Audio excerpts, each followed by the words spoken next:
wa sallam def waaye bi ñuy waxit wàllu wala duniyaat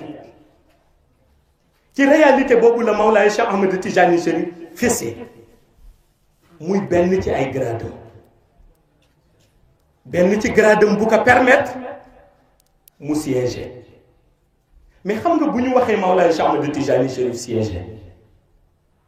am na ñu bare seen problème mooy ndax Cheikh dafay siéger ci temps wala day siéger ci espace siéger wu ci benn siéger wul ci temps siéger wul ci espace pourtant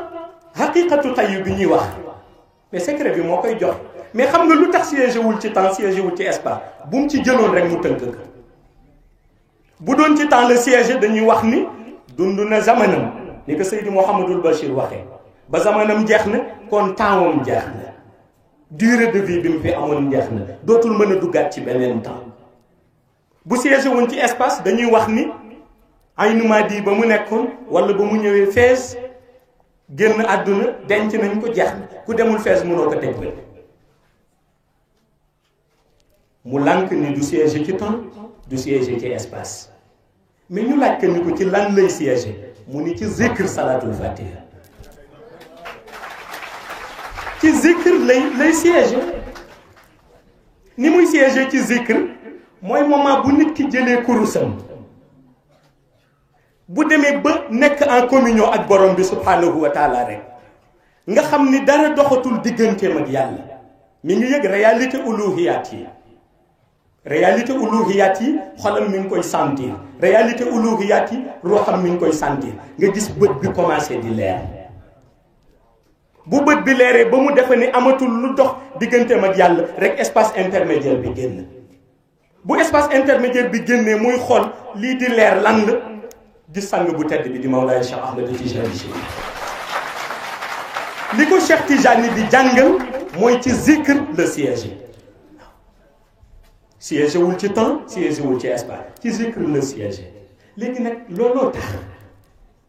hikma bu ci taalibe bi mën a dégg mooy kuy zikr salatul fatiha moo ko mën a gis ndax ci zikr le siège waaye itam ni ma ko waxee léegi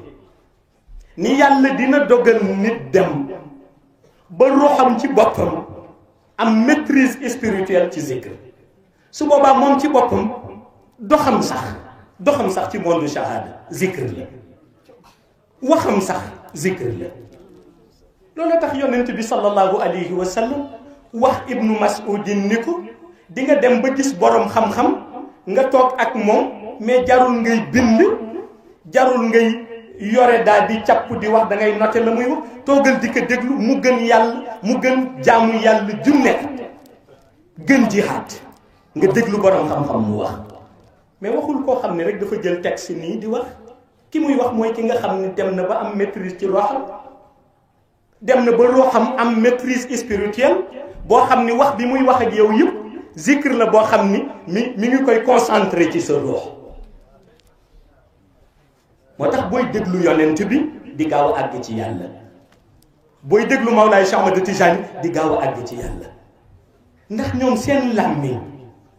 du làmmiñ boo xam ni dafay lire texte làmmiñ la buy concentré zikr ci ruuxu doomu aadama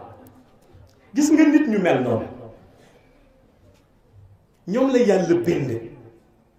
may leen benn pouvoir bi ñu neex a xàmme leen ku leen contre di nga leen déglu ku leen sopp di nga leen déglu xam nga lu tax moment bu ñu commencé di wax du nutee sa bakkan du nutee sa xol sa rox la ñëw nga li ñuy wax di ci dugg li ñuy wax di ci dugg te rox bi bu taxawee yaram bi dafay immobile borom su amoon yitte day fàtte yitte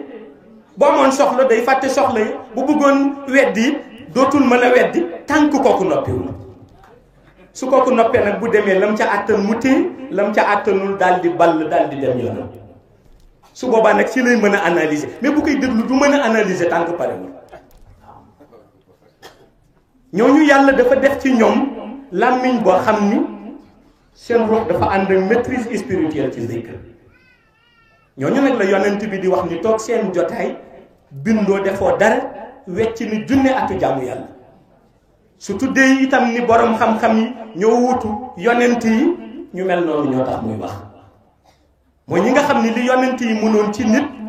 mën nañ ko ci nit ndax xam nga yonent yi ku ci nekk rek ñëw na mais ñoom ñëpp pourtant benn baat la ñu woote lu ko dooree ci Seydina Adam ba ci Seydina Muhammad sallallahu alayhi wa sallam mais ku ci nekk benn baat la woote muy baatu laa ilaha illallah yenent yàlla nox li mission di gudd ñu alfa sanatin ila 50 950 ans mais bi mu ñëwee itam ci baat boobu rek la focalisé wu yonent bi li ñu jàpp ni durée de vie am dafa gàtt ci 63 ans yi bi mu ñëwee it ci baat boobu la focalisé wu mais pourtant yonent bi sallallahu alayhi wa sallam réalisé na ci durée de vie bu 63 ans lu yonent yàlla nu réalisé wul ci 950 ans parce que yonent bi moo yor secret bi yonent bi moo yore secret laa ilaha illallah kon bu ñëwee moom ña mu mën a dugal ci diine ji